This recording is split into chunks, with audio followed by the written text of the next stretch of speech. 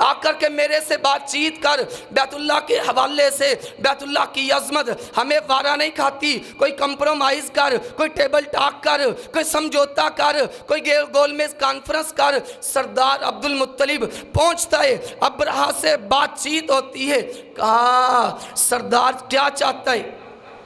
ابرہہ کہتا کیا چاہتا ہے سردار؟ کہنا میرے اونٹ۔ سردار کہتا میرے اونٹ میرے حوالے کر، اور میں کیا چاہتا ہوں؟ ابرہہ بڑا حیران ہوتا ہے، کہا سردار نے تو بیت اللہ کے حوالے سے کوئی بات ہی نہیں کی، میں تو خیال کر رہا تھا کہ سردار بیت اللہ کے حوالے سے بات کرے گا کہ بیت اللہ پہ میں چڑھائی کے ارادے سے آیا، اور میری ترلے کرے گا میرے، اور سماجتیں کرے گا کہ ابرہہ جا واپس چلا جا، کیوں بیت اللہ کو ڈانے اور گرانے کے لیے آیا ہے؟ اسے اپنے اونٹوں کی پڑی ہوئی ہے۔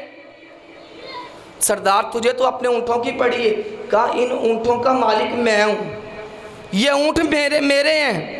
تو کہا بیت اللہ کا مالک اور ہے، اگر تو بیت اللہ پہ برے ارادے کے ساتھ آئے گا، جو بیت اللہ کا مالک ہے تجھے پاش پاش اور ٹکڑے ٹکڑے کر دے گا۔ نبی کریم علیہ السلام کی پیدائش سے تقریباً یہ 1 سال پہلے کا واقعہ ہے۔ دنیا نے اپنی آنکھوں سے دیکھا، چشمے فلک نے دیکھا، ابرہہ آیا تھا بیت اللہ گرانے کے لیے، ہاتھیوں کا لشکر لے کے آیا تھا، ہاتھیوں کا لشکر لے کے آیا تھا۔ رب العزت نے اپنی چھوٹی سی مخلوق ابابیل پرندہ، چڑیا جیسا یہ پرندہ اللہ نے بھیج دیا۔ الم تر کیف فعل ربک باصحاب الفیل الم یجعل کیدہم فی تضلیل وارسل علیہم طیرا ابابیل ترمیہم بحجارۃ من سجیل فجعلہم کعصف مأکول۔ رب العزت نے فرمایا وہ ہاتھیوں والا لشکر لے کے آیا، ہاتھی لے کے آیا، 60,000 کا لشکر لے کے آیا۔ رب العزت نے ابابیل پرندوں کو حکم دیا، وہ اپنی چونچوں میں اور اپنے پنجوں میں چھوٹے چھوٹے کینکر لیتے تھے، اور کینکر لے کے اس ابرہہ کے لشکر پہ گراتے تھے، اللہ ان کو ایٹم بم بنا دیتا تھا۔ میرے اللہ رب العزت نے دنیا والوں کے لیے یہ ایک نصیحت اور عبرت کا سامان دیا ہے اس سورہ مبارکہ میں، کہ جو بھی بدبخت بے ایمان بیت اللہ کے خلاف غلط ارادے رکھے گا، اللہ اس کو تباہ و برباد کر دے گا، ٹکڑے ٹکڑے کر دے گا۔ بتاؤ کیا اللہ کو ابابیلہ ختم ہو گیا نہیں؟ کیوں جی؟ اللہ کے پاس جو ابابیلیں کہ جنہوں نے ابرہہ کے لشکر کو تباہ و برباد کیا تھا، کیا وہ ابابیلیں آج ختم ہو چکی ہیں؟ اگر کوئی درندہ، کوئی خبیث یہودی، کوئی لعنتی عیسائی، کوئی مجوسی، کوئی ہندو اور کوئی یہودیوں کا ایجنٹ بیت اللہ کی طرف مذموم ارادوں کے ساتھ آئے گا، رب العزت اس کو ٹکڑے ٹکڑے کر دے گا۔ کسی کی جرت نہیں ہے، سازشیں تو کر سکتے ہیں، چالیں تو کر سکتے ہیں، مکر و فریب تو کر سکتے ہیں، لیکن دوستو اللہ اس کی حفاظتیں کر رہے۔ ہاں نبی کریم صلی اللہ علیہ وسلم نے فرمایا قرب قیامت فرمایا یخرب الکعبہ، ایک بریک پنڈلیوں والا حبشی وہ بیت اللہ میں تخریب کاری کرے گا۔ یہ قیامت کی نشانی ہے، قیامت کی نشانی۔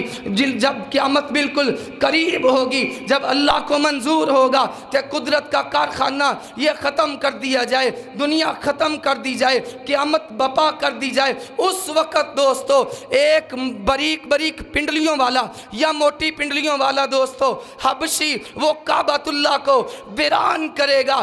اس سے پہلے میرے اللہ کی سنت ہے اور میرے اللہ کا طریقہ ہے، جو بھی کعبۃ اللہ پہ چڑھائی کرے گا، اس کو ویران کرنے کی کوشش کرے گا، جو اس میں الحاد اور زندیقیت کو فروغ دے گا، نذقہ من عذاب علیم، اللہ فرماتی ہم اسے دردناک عذاب چکھائیں گے۔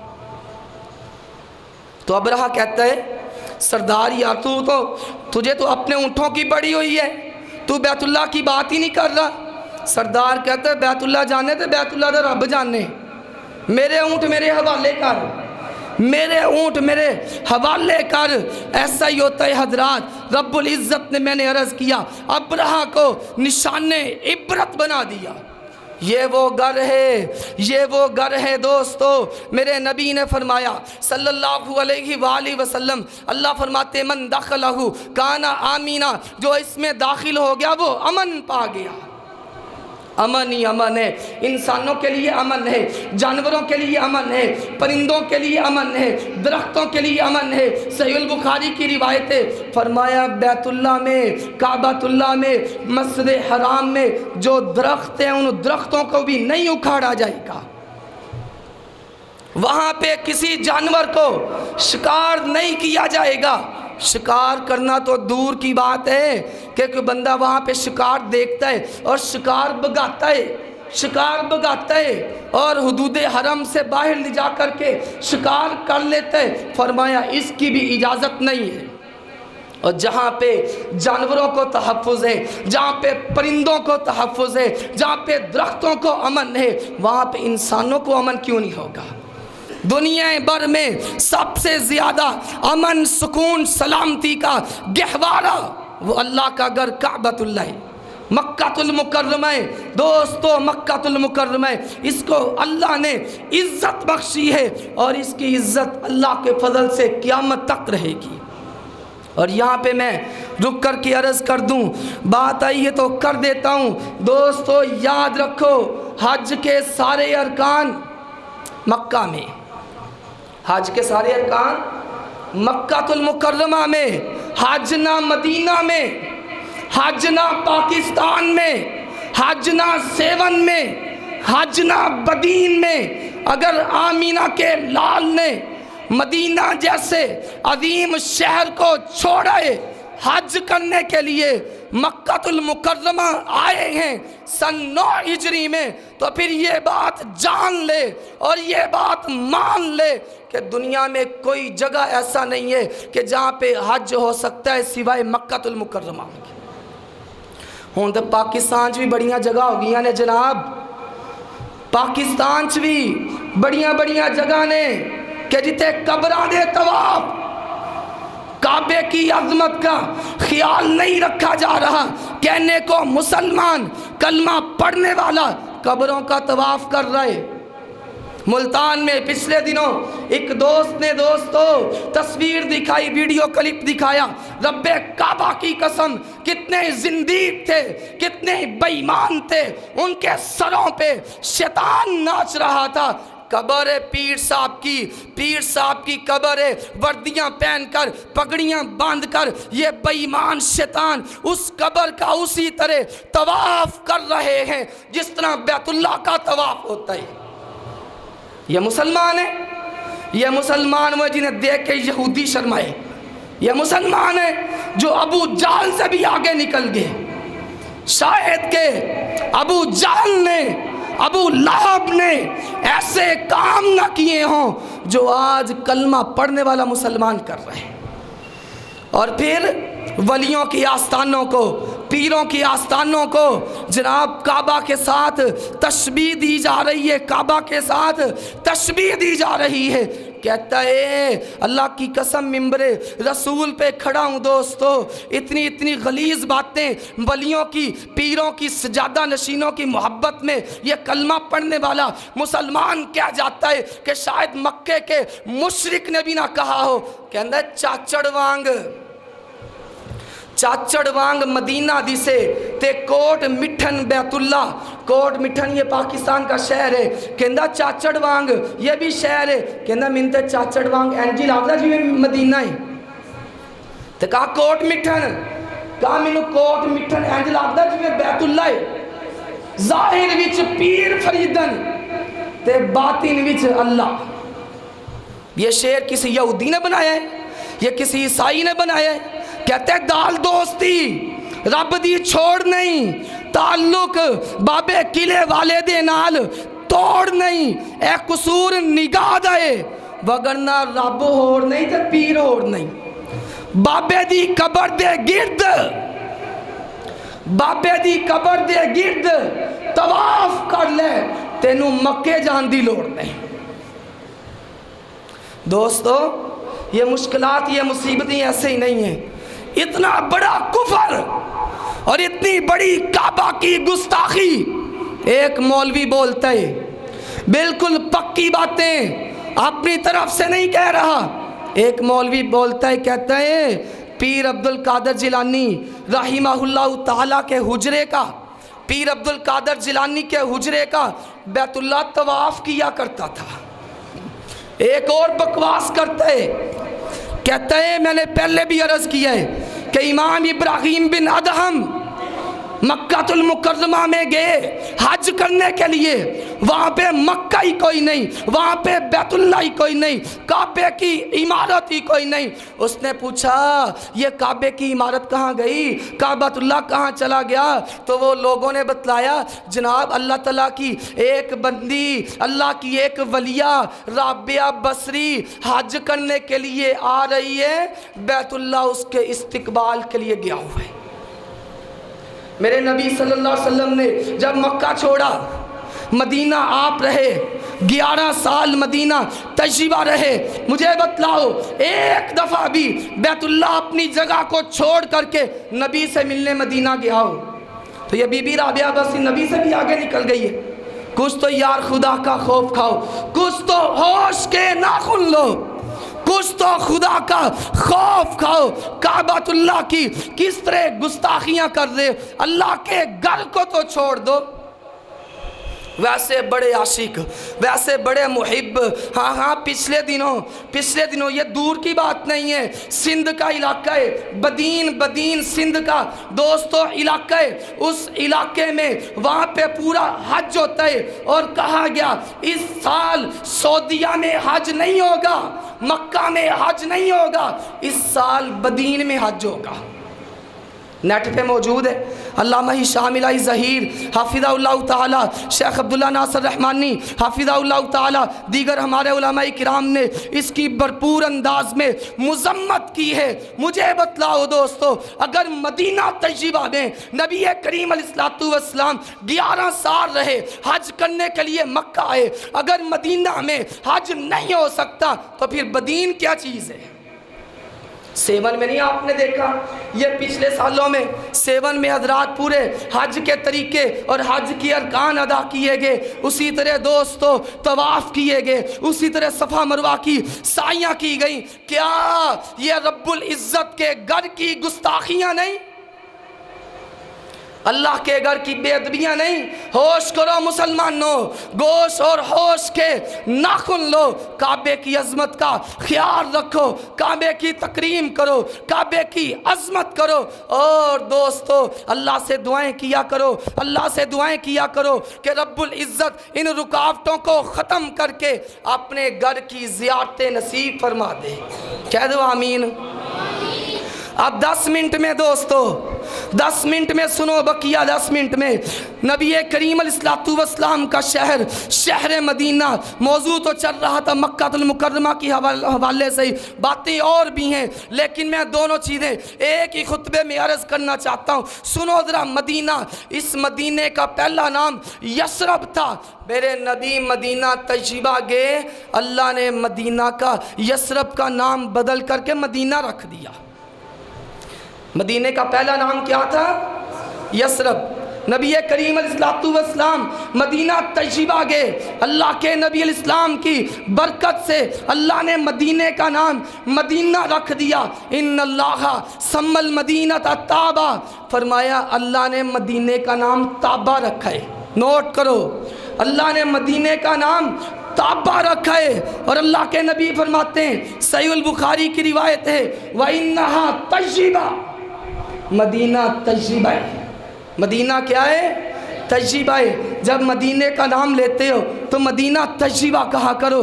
میرے نبی نے اس کو طیبہ کا نام دیا ہے، میرے اللہ نے اس کو طابہ کا نام دیا ہے. یہاں پہ ایک ایسی مسجد ہے، یہاں پہ ایک ایسی مسجد ہے جسے مسجد نبوی کہا جاتا ہے. میرے نبی نے فرمایا جو خوش نصیب، صحیح البخاری کی روایت ہے، اس مسجد نبوی میں ایک نماز ادا کرتا ہے، اللہ 1000 کا ثواب عطا کرتا ہے.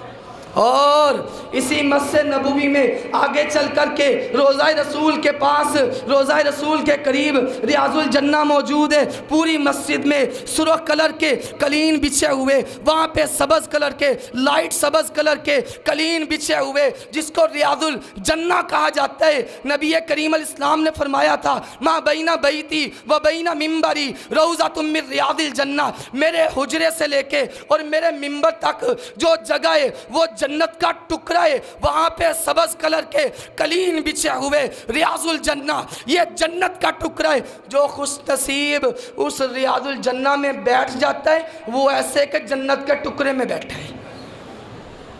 اور ہم نے دیکھا ہے کہ جو وہاں پہ بیٹھ جاتا ہے اٹھنے کا نام ہی نہیں لیتا۔ جو وہاں پہ بیٹھ جاتا ہے، پوچھو حاجی حضرات سے کہ جو وہاں پہ بیٹھ جاتا ہے، جرا بندہ جنت سے بیٹھا ہے ادا اٹھن دے دل کرتا ہے؟ کیوں جی؟ اس کا اٹھنے کو دل چاہتا ہے تو وہ جنت کا ٹکڑا ہے۔ اللہ کے نبی علیہ السلام نے فرمایا اسی مدینہ طیبہ میں، مدینہ طیبہ مسجد نبوی کے 3 میل فاصلے پر ایک مسجد ہے جسے مسجد قباء کہا جاتا ہے، مسجد قباء۔ میرے نبی نے فرمایا، سنن ابن ماجہ کی روایت ہے اور سنن نسائی کی روایت ہے، جو خوش نصیب اس مسجد قباء میں 2 رکعتیں ادا کرتا ہے اللہ عمرے کا ثواب عطا کر دیتا ہے۔ 2 رکعتیں، جو خوش نصیب 2 رکعتیں ادا کرتا ہے اللہ عمرے کا ثواب عطا کرتا ہے۔ یہی وہ مدینہ ہے دوستو۔ آج تانا دیا جاتا ہے اور تم مدینے کو نہیں مانتے، رب کعبہ کی قسم ہے وہ مسلمان کاہے کا ہے کہ جس کے دل میں مدینے کی عظمت نہیں ہے۔ ہم اللہ کے فضل سے مدینے کی عظمت کا، مدینے کی شان کا، مدینے کے مقام کا پورا خیال رکھتے ہیں، مانتے ہیں، لوگوں میں بیان کرتے ہیں۔ مدینہ طیبہ وہ شہر ہے کہ جہاں پہ میرے نبی کی قبر پاک ہے، اور روزانہ وہاں پہ لاکھوں کروڑوں اربوں خربوں درود و سلام کی بارشیں ہو رہی ہیں۔ روضہ رسول پہ ہر وقت درود و سلام پڑھنے والوں کا جم گٹا رہتا ہے۔ پیارے ابو بکر وہاں پہ، پیارے عمر وہاں پہ، خلافتیں وہاں پہ قائم ہوتی ہیں۔ نبی کریم علیہ السلام کی وفات پاک کے بعد ابو بکر، عمر، عثمان و علی سب کی خلافتیں وہاں پہ قائم ہوتی ہیں۔ میرے نبی جب سے مدینہ آئے پھر مدینے کہیں ہو کے رہ گئے، جب مدینہ آئے پھر مدینے کہیں ہو کے رہ گئے۔ اللہ کے نبی علیہ السلام نے دعا کی، اللہم حبب الینا المدینہ کحبنا مکہ۔ یا اللہ، جس طرح محمد کریم کے دل میں مکے کی محبت ہے، اسی طرح محمد کے دل میں مدینے کی محبت بھی داخل کر دے۔ اللہ کے نبی علیہ السلام نے کہا ان ابراہیم حرم مکہ، ابراہیم نے مکے کو حرمت والا، عزت والا قرار دیا، میں محمد مدینے کو حرمت والا قرار دیتا ہوں۔ فرمایا نبی کریم نے علیہ السلام، پیارے ابراہیم نے مکے کے سا کے لیے، مکے کے مد کے لیے، یعنی یہ پیمانے ہیں تولنے کے اور ناپنے کے، مکے کے پھلوں کے لیے، مکے کے رزق کے لیے، مکے کی کھجوروں کے لیے، پیارے ابراہیم نے دعا کی، یا اللہ میں محمد صلی اللہ علیہ وسلم تجھ سے دعا کرتا ہوں مدینے کے پھلوں میں اس سے دگنا اضافہ کر دے، دگنی برکتیں نازل کر دے۔ فرمایا من صبر علی لاوائح المدینہ، جو بندہ مدینے کی مصیبت پہ صبر کرتا ہے، مدینے کی مصیبت پہ صبر کرتا ہے، کل قیامت کا دن ہوگا محمد اس کا سفارشی بن جائے گا صلی اللہ علیہ وسلم۔ اللہ کے نبی علیہ السلام کے سارے صحابہ اکرام جب مدینہ طیبہ پہنچتے ہیں، مدینہ کی آب و ہوا موافق نہ آئی، ہجرت کر کے آب و ہوا موافق نہ آئی، صحابہ اکرام نے شکایت کی کہ اللہ کے نبی سارے صحابہ بیمار ہو رہے ہیں، لگتا ایسے ہے کہ موت بالکل قریب ہے۔ میرے نبی نے فرمایا میرے صحابہ صبر کرو، صبر کرو، صبر کرو، مدینہ کی مشقتوں پہ، مدینہ کی مشکلوں پہ کل قیامت کا دن ہوگا محمد تمہارا سفارشی ہوگا صلی اللہ علیہ وآلہ وسلم۔ اور میرے نبی نے فرمایا علیہ السلام، جو بندہ ہمت رکھتا ہے، جو بندہ ہمت رکھتا ہے کہ مدینہ جا کے فوت ہو تو اسے چاہیے کہ مدینہ جا کے فوت ہو۔ جو مدینہ میں فوت ہوگا عقیدہ توحید ہوگا، عقیدہ توحید ہوگا، نمازی ہوگا، سنت کا پابند ہوگا، میں محمد اس کی سفارش کروں گا صلی اللہ علیہ وآلہ وسلم۔ پیارے عمر بن خطاب رضی اللہ تعالیٰ عنہ کہا کرتے تھے اللہم ارزقنی شہادتاً فی سبیلک وفی بلد رسولک، یا اللہ مجھے